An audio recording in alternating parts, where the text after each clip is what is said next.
अपने घर में काम कर रही थी और साहिल मुस्कान के घर की ओर बढ़ रहा था। मुस्कान अपना काम करने में व्यस्त थी। तभी साहिल चोरी छुपे घर में घुस गया। अरे कहाँ है मेरी जान? मुस्कान लगता है रसोई में है, मैं जाकर देखता हूँ। फिर साहिल रसोई में चला गया और साहिल मुस्कान को पकड़ लेता है। अरे बाबा, तुमने तो मेरी जान ही निकाल दी। बेल भी तो बजाकर आ सकते थे। अरे चौंको मत मेरी अनारकली, ये लो तुम्हारे लिए गुलाब की कली।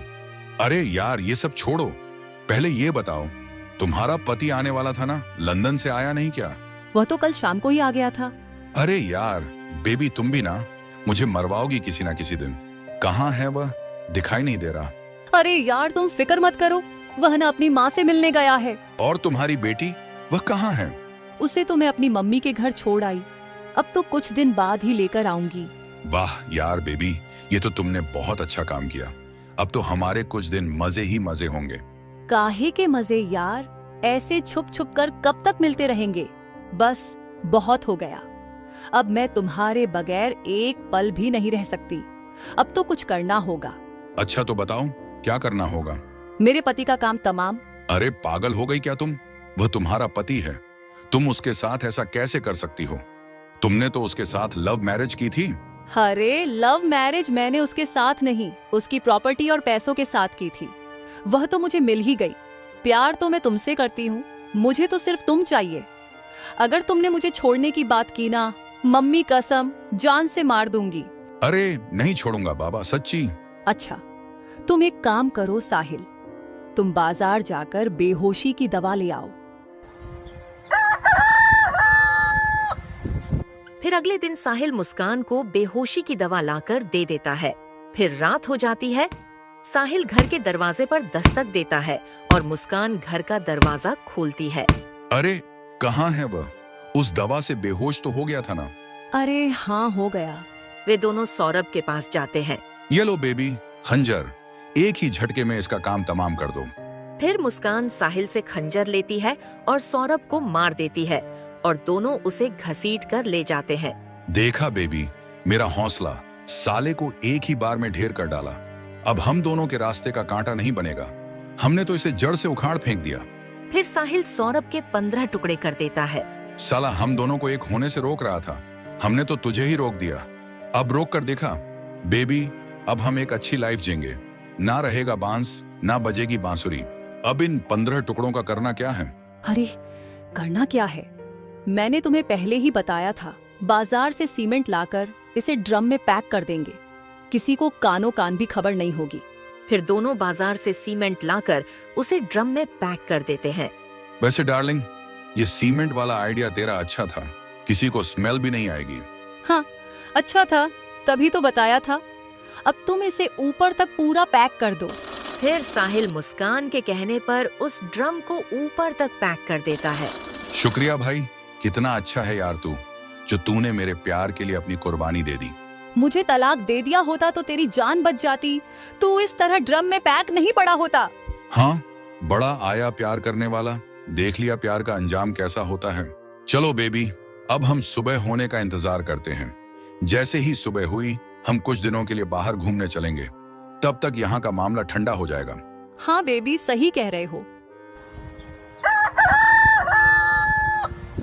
फिर सुबह हो जाती है। वे दोनों तैयार होकर घूमने हिमाचल प्रदेश जाते हैं और वहाँ पर खूब सारे मस्ती करते हैं। कुछ समय घूमने के बाद वे दोनों घर आए। अरे यार, मुझे तो घर वापस आते ही टेंशन शुरू हो गई, कहीं हम पकड़े तो ना जाएं? बेबी तुम बिल्कुल ही टेंशन मत लो, मैं हूं ना। देखो मैं क्या करती हूँ। फिर मुस्कान अपनी माँ को फोन लगाती है और दूसरी तरफ उसकी माँ फोन उठाती है। हेलो मम्मी, गुड्डी के पापा को मार दिया उन लोगों ने। क्या कह रही है बेटा? तू सही सही बता, किसने मार दिया? उसी के माँ बाप ने मार दिया। उसको हम घूमने गए थे तो सौरभ को बार बार कॉल करके बोल रहे थे कि तू हमारे पास आ जा, तू अपनी बीवी को तलाक दे दे। अगर इसको तलाक नहीं दिया तो बेटा अच्छा नहीं होगा। तू एक काम कर, अभी घर पर आजा, हम दोनों बैठकर बात करते हैं। हाँ ठीक है मम्मी, मैं अभी आती हूँ। वाह यार, क्या मस्त एक्टिंग कर लेती हो तुम। हाँ यार, एक्टिंग का शौक तो बचपन से ही है। चलो छोड़ो, अब मुझे मम्मी के घर जाना पड़ेगा, तभी कुछ बात बनेगी। हाँ ठीक है बेबी, सब संभाल लेना। अरे यार, इतना कुछ संभाल लिया, अब तो बचा ही क्या है। नो टेंशन बेबी, मैं सब कुछ संभाल लूंगी। फिर मुस्कान अपनी माँ के घर चली जाती है। बेटा, मुझे तुम्हारी मनगढ़ंत बातों से यही लग रहा है कि दामाद जी का कत्ल तूने किया है। जो कुछ बात है मुझे साफ साफ बता दे, वरना तेरे लिए ठीक नहीं होगा। फिर मुस्कान रोने लगी। मुझे माफ कर दो पिताजी, मुझसे बहुत बड़ी गलती हो गई। मैंने और साहिल ने मिलकर गुड्डी के पापा की जान ले ली और उसके 15 टुकड़े करके हमने ड्रम में पैक कर दिया। ये बात सुनकर मुस्कान के माँ बाप चौंक जाते हैं। क्या? और यह साहिल कौन है? साहिल मेरा बॉयफ्रेंड है पिताजी, और उसके बारे में गुड्डी के पापा को भी पता चल गया था। तब उन्होंने मुझ पर बहुत गुस्सा किया। तब तो मैंने उनसे माफी भी मांग ली थी कि मैं आगे से ऐसी गलती कभी नहीं करूंगी, और उन्होंने मुझे माफ भी कर दिया था। पर पिताजी, मैं और साहिल एक दूसरे से बहुत प्यार करते हैं, इसलिए मैंने और साहिल ने मिलकर प्लान बनाया कि हम उसे रास्ते से हटा देंगे। अरे कलमुई, तूने अपने हाथों से अपने पति को मार दिया। तू औरत नहीं, औरत के नाम पर कलंक है। तुझे औरत कहलाने का कोई हक नहीं है। अरे वह तो तेरी पसंद का लड़का था, लव मैरिज की थी तूने उसके साथ। अब उसमें क्या कमी आ गई जो तूने उसे मार दिया? अगर उसके साथ रहना ही नहीं था तो तू उसे तलाक दे देती। उस बेचारे को मारने की क्या जरूरत थी? मुझे तो शर्म आती है तुझे अपनी बेटी बोलते हुए। चल थाने, तुझे तेरे किए की सजा जरूर दिलवाऊंगा। नहीं पिताजी, मुझे थाने नहीं जाना, मुझे माफ कर दो। आगे से ऐसी गलती नहीं होगी। बेटा, तुझे सजा तो मिलकर ही रहेगी, ताकि कोई भी लड़की ऐसी गलती ना करे। फिर उसके पिताजी उसे थाने ले जाते हैं। तो दोस्तों, ये सच्ची कहानी कैसी लगी कमेंट में जरूर बताना। अगर पसंद आई तो वीडियो को लाइक करें और चैनल को सब्सक्राइब करें ऐसी ही मस्त कहानियां देखने के लिए।